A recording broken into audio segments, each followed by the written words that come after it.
get this started. All right, having the appointed time being arrived at 7:30 p.m. on Monday, October 30th, 2023, we will start our meeting of the Bridgewater Finance Committee. First, I will read off the following disclosure. Pursuant to Section 20 of Chapter 20 of the Acts of 2020, an act relative to extending certain COVID-19 measures adopted during the state of emergency, and the March 31st, 2025 extension granted by Chapter 22 of the Acts of 2022, this meeting for the town of Bridgewater will be fully remote and accessible to the public through remote participation to the greatest extent possible. No in-person attendance is permitted. Citizens who wish to tune in to the meeting may do so via Zoom on the information that is listed on the agenda. So with that, I will call to order this evening, folks. Let's start with the first few things on the agenda here, the approval of the meeting minutes for October 2nd and October 16th. I'm hoping everybody had a chance to read them. Alrighty, do we have any questions about them or anything that needs to be changed or amended? No. Hearing none, I will entertain a motion to approve. I'll make a motion to approve. All right, motion made by Lee. Do I hear a second? Second, Steve Pace. Are we doing both? Sorry, are we doing both minutes? Yeah, might as well get it out of the way. Okay. I figure if they're all in one item, it might as well be combined since. Yeah, that makes sense. Alrighty, so Josh, if you'd be so kind as to take the roll call for me, please. Yep. MJ, Aye. Julie, Aye. Rig, I was there for October 2nd, but I was not there for October 16th, so I will approve October 2nd and sustain for October 16th. okay. Steve, Aye. Lee, Aye. Jim. Aye. Thank you. The motion was approved. Excellent. Alrighty, so now we're on to the next part of our agenda here. Public comment. Do we have anybody from the public in attendance this evening that would like to address the committee? I didn't see anybody coming in when I started, Josh, so we don't have anybody waiting in the lobby, right? Nope. Okay, so no public comments tonight. We'll move on. There's no old business. Let's move on to E, new business. The first one we'll talk about is Order OFY 24-013, prior fiscal year bill. And let's just go back down to here. So the order is relating to a item for a prior year expense from the FY24 advertising budget 01825-013-530022. It's an appropriation of $366.32. And based upon the information I have here from a little bit while back, explanations from Ms. Carini, who was unable to attend due to illness. The item is to pay for a bill from last fiscal year that was never received or encumbered, so it needs to be appropriated from the current fiscal year budget. So it's pretty self-explanatory. I'll explain, this can happen from time to time. For those that may be new to the process, it can happen that a bill occurs in the new fiscal year, even though it was meant for the prior fiscal year. Oftentimes there will be an encumbrance for it towards the end of the year, as long as the accounting department and the treasurer finance director department is aware that there's going to be a cost coming by. Unfortunately, in this instance, it doesn't sound like that's the case, but there is funding available for it to cover the cost. So it's merely a housekeeping measure in that it's just an item that needs to be paid, also probably to keep us in good standing with those that actually do our advertisements, which would be Local IQ/Gatehouse Media. So that ads for, looks like this was for the Zoning Board of Appeals, will still go in the enterprise going forward. That being said, doesn't look like there's anything else explanation for it, so it's pretty cut and dry, straightforward. So if anybody has any questions or wishes to discuss the matter, despite these being my least favorite ones, because I feel like if we know that they're coming, we should, not that you want to go looking for a bill, but it's not my favorite thing to do to take it from a prior year, but you have to pay, so. And unfortunately, Julie, sometimes these types of situations aren't necessarily, speaking from experience, sometimes they aren't necessarily found until the absolute last minute after the start of a fiscal year. It is quite inconvenient and it should be more important for folks to get all their bills and bring them to the accounting office to be paid out as accounts payable. Sometimes that is not necessarily the case. So with at least some grace to whoever may have submitted this, unfortunately late, it's hoped that this won't necessarily happen again for this particular type of situation. Just in that, hopefully the accountant office, which they're very good at what they usually do, are kind enough to remind the staffers in town that they need to bring things forward when they come due, because it's really not a good look for their department. So it behooves them. Correct, yeah, I mean, it's not the amount, like you said, it's, you gotta look for a patent or something, or a way to correct it going forward if you can. Exactly. With And that being said, I'll make the motion. all right. Is it I'll a second motion? it. Julie, Yeah, was it a motion to motion pay approve? the prior year bill. Okay, I'll so I hear the motion, seconded by Lee. Josh, if you'd be so kind, please take the roll call. MJ, Aye. Julie, Aye. Rig, Aye. Steve, Aye. Lee, Aye. Jim. Aye. Thank you. The motion was approved. All righty, thank you everybody for that one. Moving on to our next item on the agenda, order OFY 24-014, acceptance of Department of Energy Resources Green Communities Competitive Grant. And for the explanation here, Ms. Guarini indicated that this is for an acceptance of a grant from the state that Community Economic Development Office had applied for and was awarded to pay for things that are itemized on the order itself. So the order is to accept a grant of $113,815 from the Department of Energy Resources, or DOER, for the Green Communities Division. And the items that are listed on the order, it may be a little hard for some folks to read on here, so I'll read them out just with my eyes here. From Department of Energy Resources, Green Communities Division has approved a competitive grant award of $113,815 to fund $10,000 for town administrative assistance, $1,250 for building operator certificate or building operator certification training, $53,932 for the public library for weatherization, $24,372 for the police station, also for weatherization, and finally $24,261 for senior center building for weatherization and installation. So those items for green communities, these are types of items that the state is, seeking to give grant funds out to towns and cities in order to make their buildings more energy efficient and more sustainable over the long term. And in this case, it's to help administer those costs and also to manage getting these items taken care of at each of these buildings, and also to basically protect them from the elements. And the fact that we got this grant is actually very good, and I'm glad that the town still continues to actively and proactively seek out grants that not only help keep the town sustainable, but also show effort to be a more green community. So right now, I would open the floor to anybody with questions or comments or concerns. Motion to. Oh, Julie, did you Yeah, have just a a question. These are my favorite kind. The grants are, like you said, are always a positive. Does anyone know if this is something like the weatherization, how long it would whatever we're going to do is going to last, or is it something we apply for every year? Is this the first time we've gotten this? Probably a few questions there. Not to probably conjecture on it, but my hope would be that in some cases these are usually things that the state wants to see us try for long term. I know the original intent of a similar grant program. Sorry, my cat is away. I know that some of the other programs that are similar to this were for long-term sustainability. So for like items like weatherization, that would probably be to upgrade things that would allow the building to be more, secured from the outside elements to prevent water infiltration, snow infiltration, or ice jams or anything like that. This may be a similar mechanism for grants itself.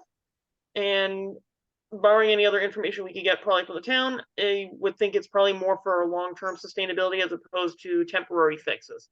Usually the Great. state wants you to try to go for long-term as opposed to short-term, especially since these Excellent. are one-time funds, most likely. Thank you. May I ask, I have a question. The $10,000 for administrative assistance, what does that mean? Does the town who like someone to administrate the funds? Or is this like, wouldn't that be part of just the town's normal administrative processes? That may be for costs that could be associated with possibly doing an energy audit or having a contractor do the work of taking care of these things and making them one project. Oftentimes you'll have a project that's on a building, you may need what's called a project manager. If you're not really familiar with municipal projects. Case in point, like the Academy Building project, it was a large scale construction project. The town had, if I remember correctly, funds set aside for administrative costs and certainties like that. That usually involves hiring a project planner, manager, who may be the one that's basically the site foreman. This could be a similar situation. I would say it's not usually a controversial issue. It's not that the town's taking the money and moving it to administrative costs for, like, say, the town manager's office or finance director's office or something like that. It usually relates to the cost of potentially paying for a contractor to either do an energy audit or to go through and review things for the town when they need to take care of a certain part of the project. That's what usually my understanding is when it comes to administrative costs. It may be a little bit different between the times that I've seen some of these grants before in the past. But as far as I know from this experience, it's likely to cover those types of costs. Great. Thank you, Madam Vice Chair. You're welcome. Anybody I have a else? question. I have a question as well. Thank you. Yes. As far as the energy resource for the green community, Mhm. 53,000 for the public library. How did we come up with such a number for weatherization? I could see if we're talking solar panels or something along those lines, but who came up with these numbers? And obviously it's a grant. We're gonna accept it, but who come up with these numbers? Not to conjecture on it, my best guess would probably be whoever we had to review the buildings. If an energy audit's already been done, that could have been a prerequisite of applying for this grant and getting this grant. We may have had somebody appraise the types of work that's going to be needed on the building. Case in point, the library, I know over the last few years has had an issue with air conditioning systems and roofing. But that's also by nature of the fact that the building is older, and the last time the building was renovated full scale and had the addition on was roughly about 30 years ago or so. But my best estimate would be weatherization would involve probably fixing any issues with the roof or, parts of the building that may be prone to water infiltration or ice damming or ice jamming or in the winters. It may very well be that they already had this stuff appraised and looked at and figured out what the cost would be. The $113,815 figure is a lot more specific than I thought it'd be. Usually they're in large specific amounts like 110,000, 115,000, 120,000. Having the specificity of this tells me that they may have already had the costs already figured out by the time they applied for the grant, and that's how they got the grant money.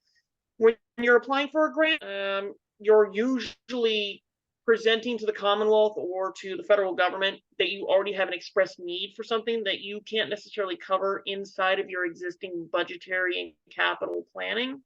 And if it's a program that the state is trying to implement and use for communities and cities or in general government, you go through a process of looking at things and figuring out, okay, which has the greatest need that we could see it will benefit from if we put it in the application and say this particular amount.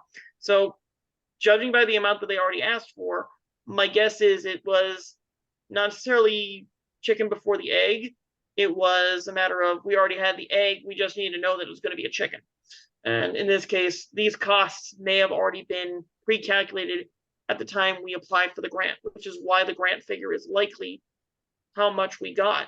So there could already be that part there. I certainly would have loved to have heard from Mr. Dutton or somebody from CED, but unfortunately, it doesn't look like we had anybody able to come tonight. Laurie Mhm. probably would have been the best resource for that, just because I'm familiar with certain parts of grant writing processes, only because I helped out on at least one grant many years ago, and I know that we needed to tell the state this was a totally different grant altogether. Full disclosure, I helped out on a historic preservation grant that would have been used for the memorial building, the little red brick building that's across the street from the Mhm. academy building.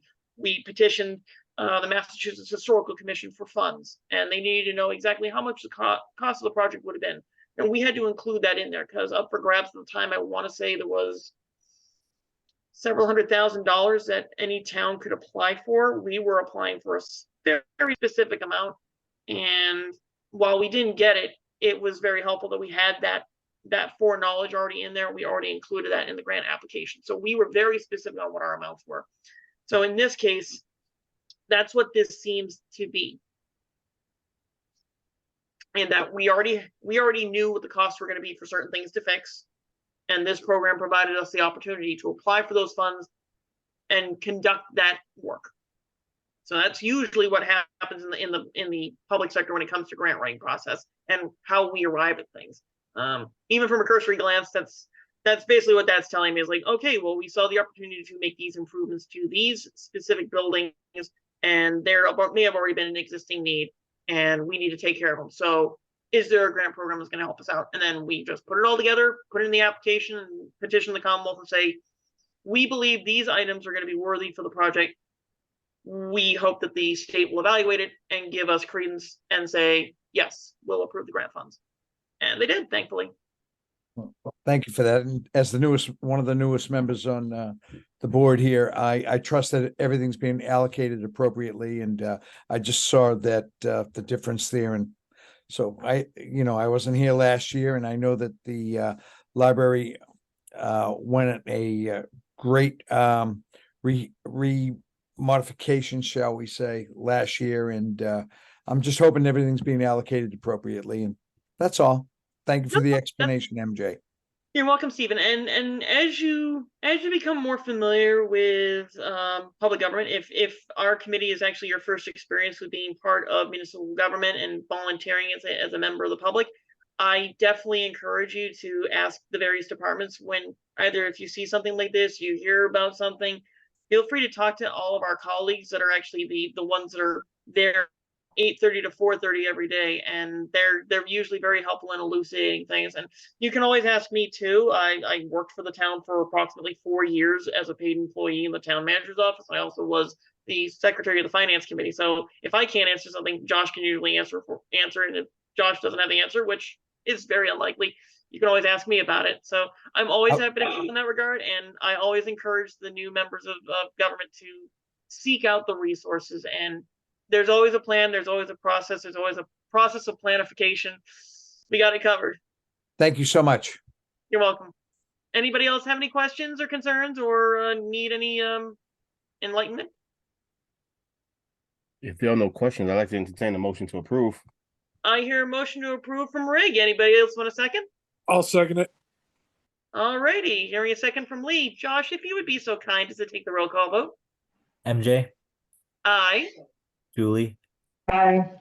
Rig, Aye. Steve, Aye. Lee, Aye. Jim. Aye. Thank you. The motion was approved. Fantastic. All right, so now it looks like we've gone through all of our items on the agenda here, except for additional items for discussion. So I'll at least take my part on this one. I have shared with Josh and the chair that I would like to at some point see us discuss how we want to proceed forward on the capital expenditure and finance policy subcommittee items. Rig, you're here tonight, so I wanted to say while we had at least another member of the subcommittee here, I wish that Eric was here as well, but I know he would likely be on board with this. My goal at some point, Rig, is I feel like we're just going to have to like either fish or cut bait on this and tell the town this is going to need to come back at some point, because the information that we have that I've asked that Nate and Josh distribute to folks, I just don't know what our way forward is on this at this point, MJ, because yeah. I'm sorry to cut you off. Can you give some context since we have a couple of new members? Yes, yes. I always jump on this, so I apologize. So what I'm discussing this evening, folks, is a proposal came to us a few months back. Actually, I want to say was early May, right? Right, Yeah. right. All right. So in early May, the Finance Committee was approached on the agenda with a legislative item that does have a financial aspect to it. It's a set of rules that the school district would like the town to apply to its own processes internally. It basically spun out of a issue that had happened earlier in the fiscal year where the town had allocated funds for a particular project at, I believe, the regional high school. I want to say it was related to the track. Yep. And the town gave the district the funding in the budget, but then during the course of the school year, the school district found that they actually had funding to cover that project, went along and did the project, and although the town had already gone through the motions to approve the funding, they really didn't need to approve the funding. It's just that it was a timing matter where the town and the school had communications on the back end, but it didn't make it to the council in time. So they still took a vote, but the vote was in basically sort of null and void because the project was already taken care of at that point and funded by funds from the school district. So the proposal that we got was a ordinance that would allow the rules and procedures of the school district when it comes to capital expenditures to apply to the town of Bridgewater and also all of the town's departments. Now, it's unusual to see a policy, and stop me if I have any incorrection on this, right? Because I know I'm working on not only memory but also what we were learning from this. It's not often that a school district, while being an independent municipality unto itself under Chapter 71, it's not usual common occurrence to see a school district basically ask for a rule to be put in place for a town to follow when the town is the one that's actually providing the funding, especially when it comes to capital expenditures. The town of Bridgewater actually has a suite of procedures and policies and plans in place for capital expenditures, i.e., large-scale projects that they may need to reinvest in, acquisition of vehicles, replacements of fleets, maintenance of buildings, upkeep of infrastructure, replacement of infrastructure, things like that. It's uncommon for a school district to say, well, we have an internal policy, we want you guys to use our policy. So when we got this ordinance, our committee looked at it, created the subcommittee on capital expenditure and finance policy, of which I am the chair, Rig is a member, and Eric Langone, who is unfortunately not able to make it tonight, also a member. And we were tasked with trying to figure out how do we make this proposal intercommunicate in a way that works for both the town of Bridgewater and the Bridgewater-Rainham Regional School District. My part of it, that subcommittee, was to contact the school district and request information from them that would relate to how they operate their capital expenditure policy. What is their policy? What does their policy entail? When do certain things go into effect in the policy? And how do they address certain matters? I made a public records request towards the end of May, early June. It took a couple of weeks to get response. And the response I did get was not necessarily as helpful as we had hoped. Fast forward to July, we got a little bit more information from the school district with the offer to have someone come and meet with us. We did ask Josh to take care of that for us to see if we can invite someone to a meeting. We scheduled a couple of subcommittee meetings, to which we unfortunately did not get anybody from the school district.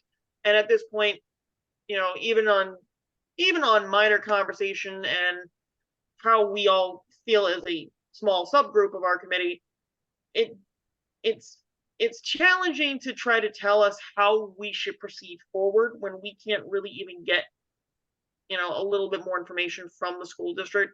And for those who may be relatively new to the town of Bridgewater, there is some history between the town and the school district, not necessarily always not always the beneficial relationship that we've had the last couple of decades. There has been some animosity, almost similar to the animosity the town would have, or at least the general feeling was that we had towards the university, which has also been alleviated with changes in management over the years. In this particular instance, it's really difficult to try to say, yes, this policy works.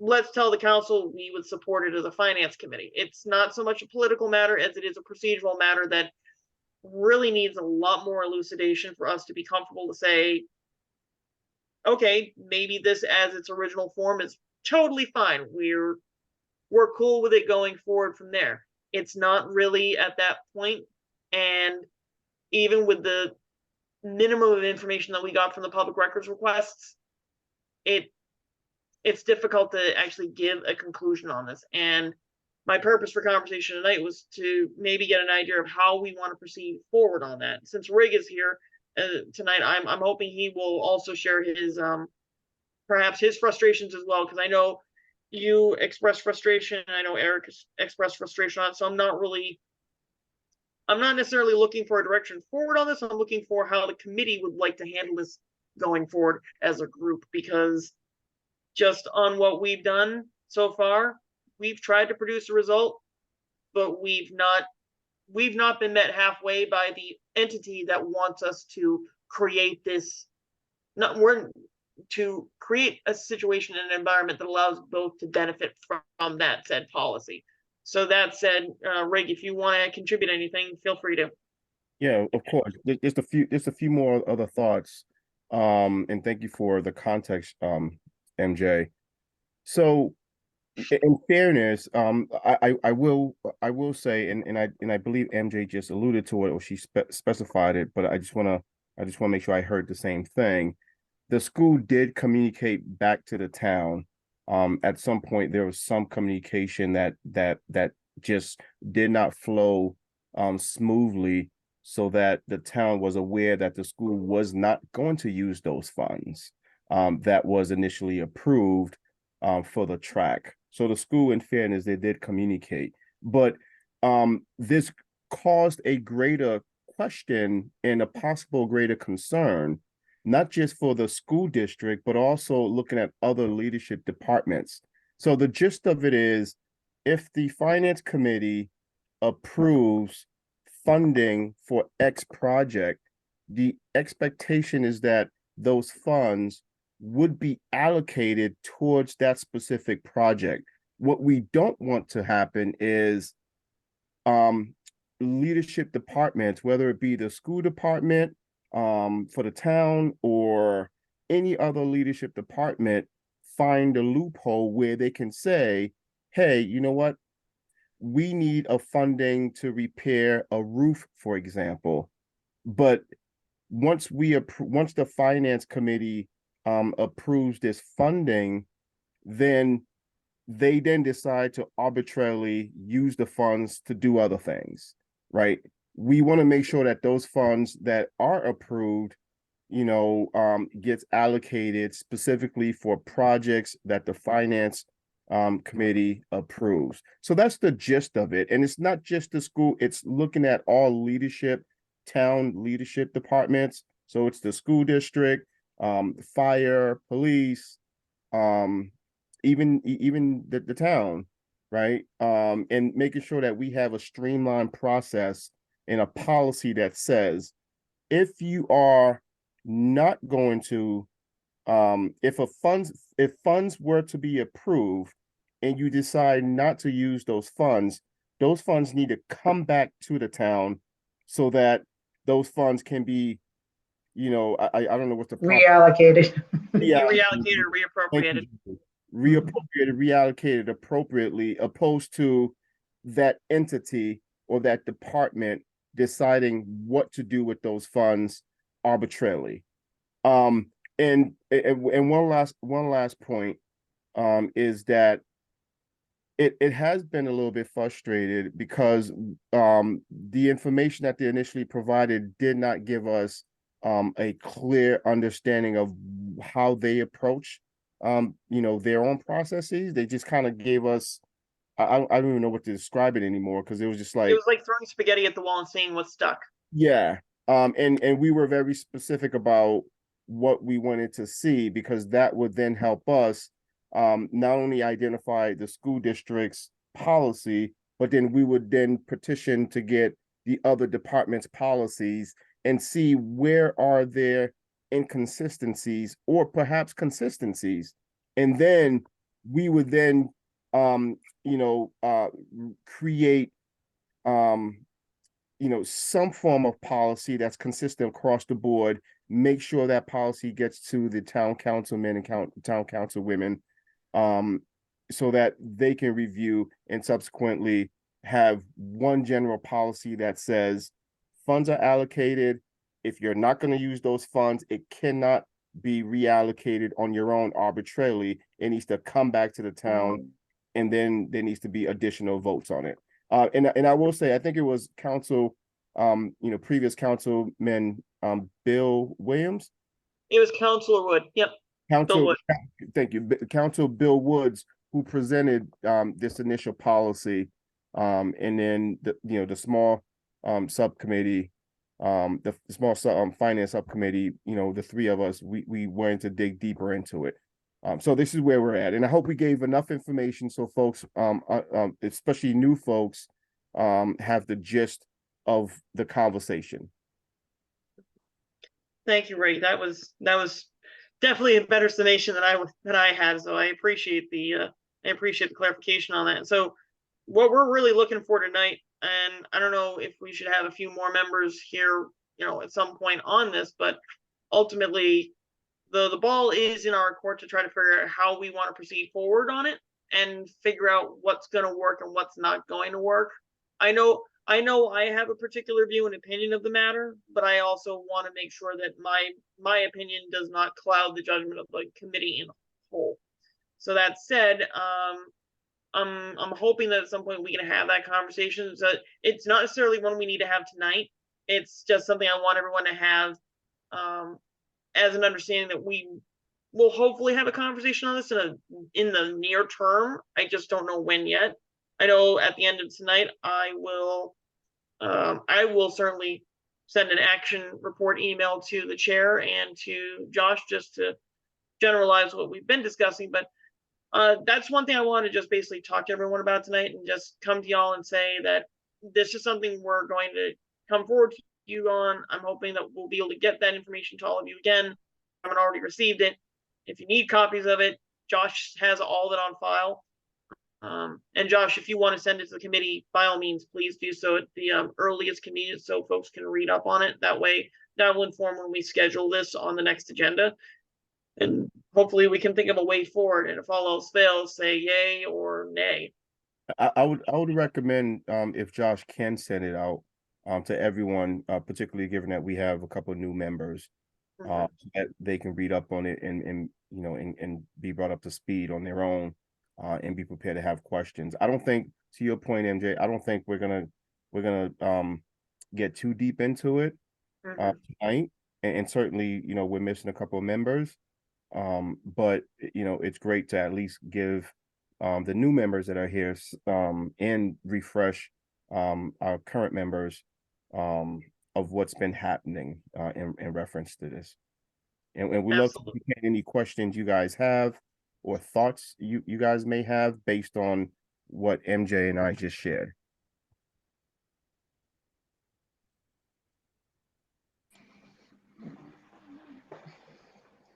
I'm curious, was Rainham asked to or required to provide some funding for the track as well?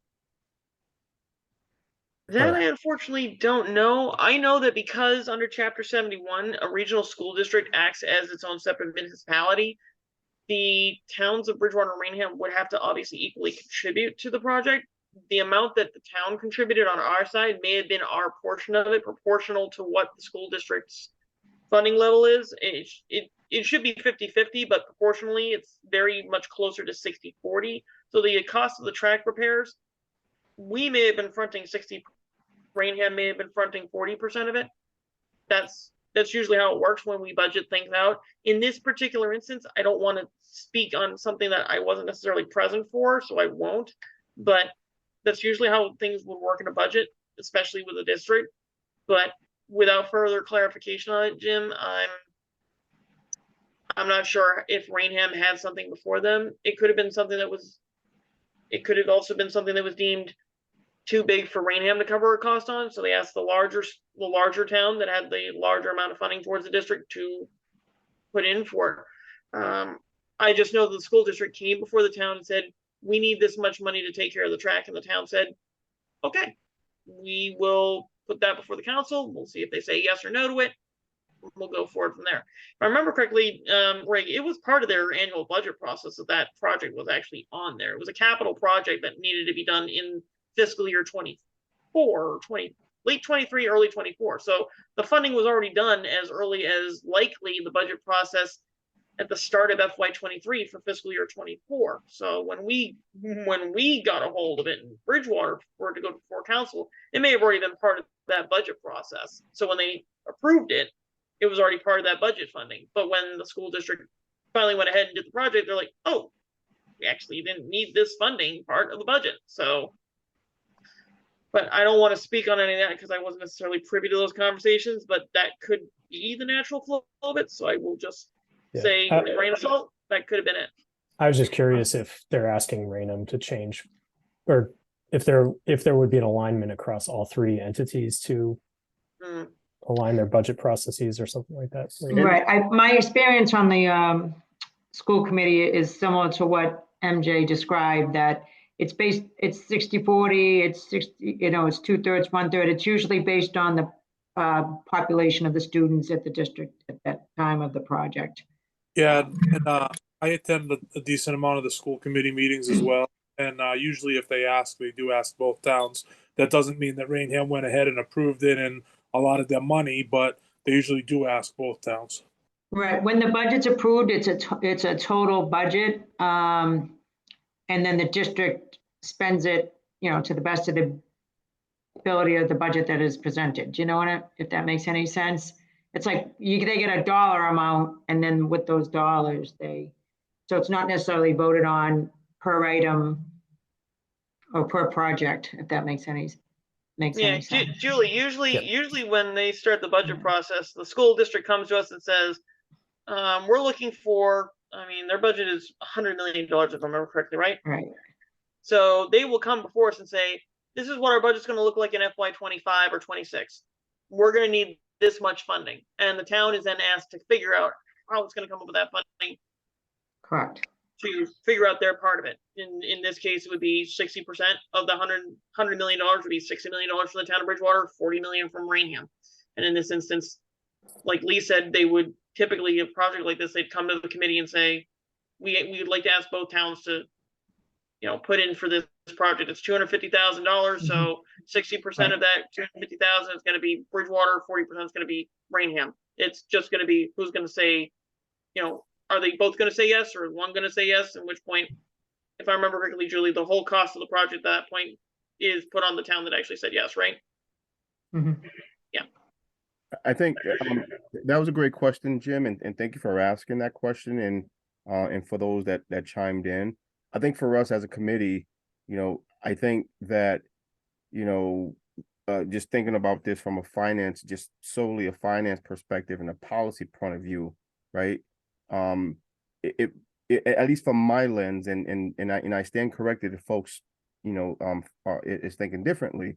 But at least from my lens, how I'm looking at this is just one set of policy across the board for all leadership entities, irregardless of what percentage of their budget that they allocate towards projects. What we don't want to happen is funds gets approved, and they decide to change their mind or find funding some other way, whether it be through grants or their own budget. In this case, the school district had the money. We just want to make sure that whatever funds that were approved cannot be allocated arbitrarily by those leadership departments. For whatever reason, those funds need to come back to the town, and then there needs to go through a regular process again if additional funds or funds are needed for any project. And I'll just give you just a quick example of how this could really be a disastrous situation, not just for the town, but more importantly for taxpayers. If we approve $100 million for X project does not get completed, or that department changes their mind, right?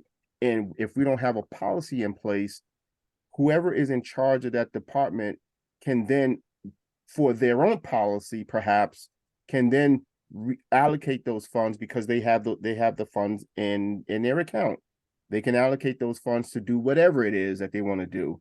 And we want to make sure that on behalf of taxpayers that no one is misutilizing funds that were initially for project A, and project A does not get completed, but now they have this extra $1 million. What do they do with that $1 million? We want to have checks and balances in place that really details that $1 million need to come back to the town. And then if you need it again, you have to go through the same process and requesting it for whatever project that's coming up.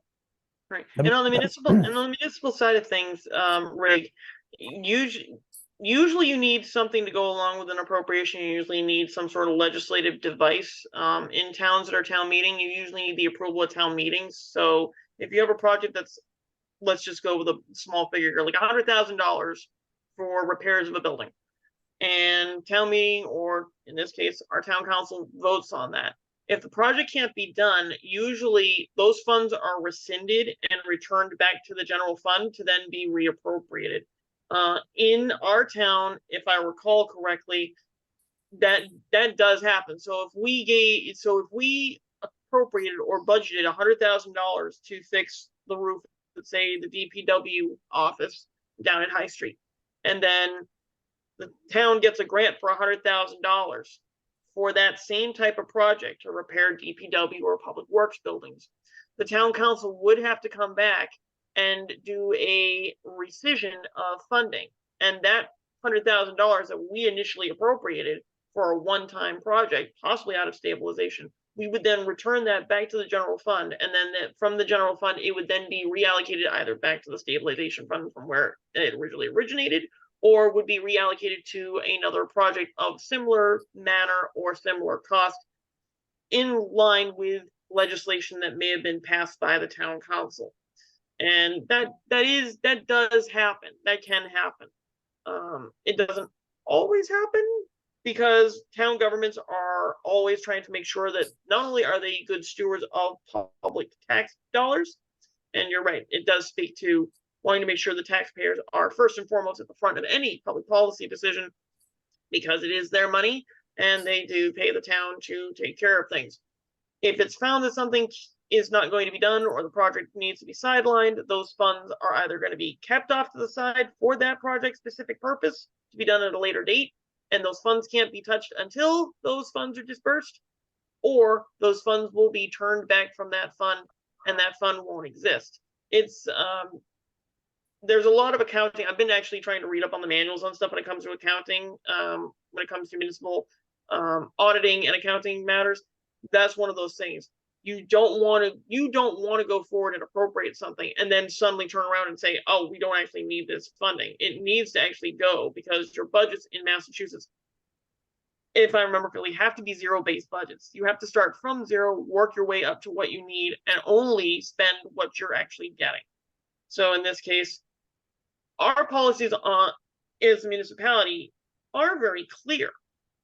It's how our clarity meshes with the clarity of the other entity. Because again, a school district, like I said, under Chapter 71, it is its own municipality unto itself. It's just funded by two other entities or several other entities, depending on the size of the school district.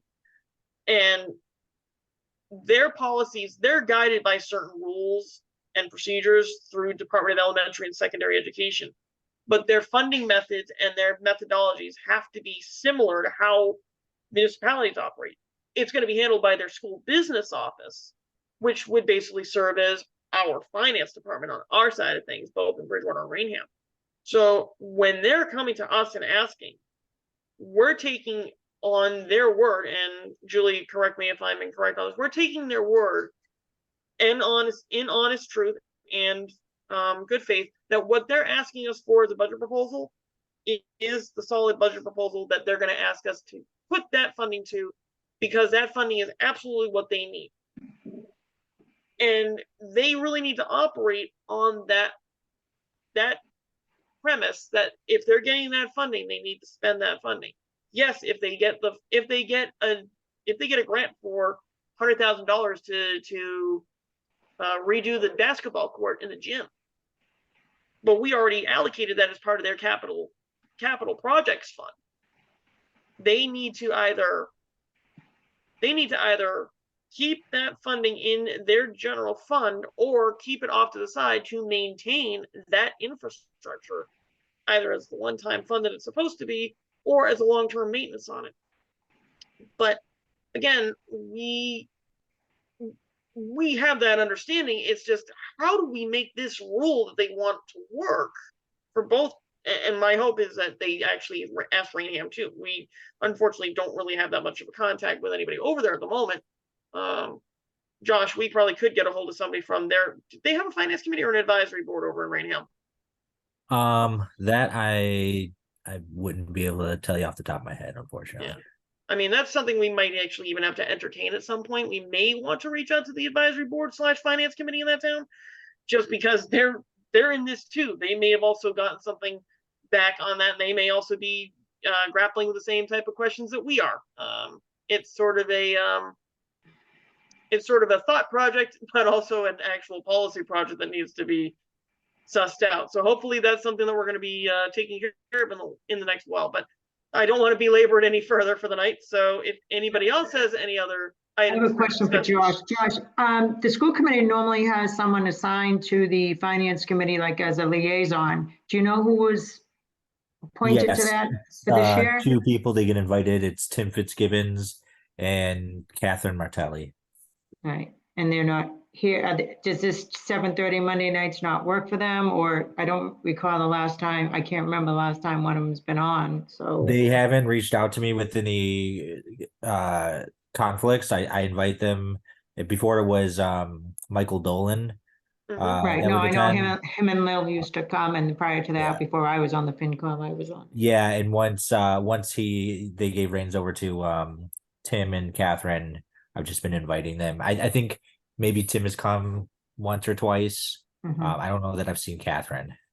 Okay, I just want, I mean, if we are going to discuss this, if we could, maybe highlight if this topic comes up, Yeah, and So it that might even would be, be- they somebody- might look at the agenda, and if it's, not something that pertain to them, they might not even come Right. in that instance. So if the chair and vice chair wanted me to invite them specifically for a meeting, then we could always do that.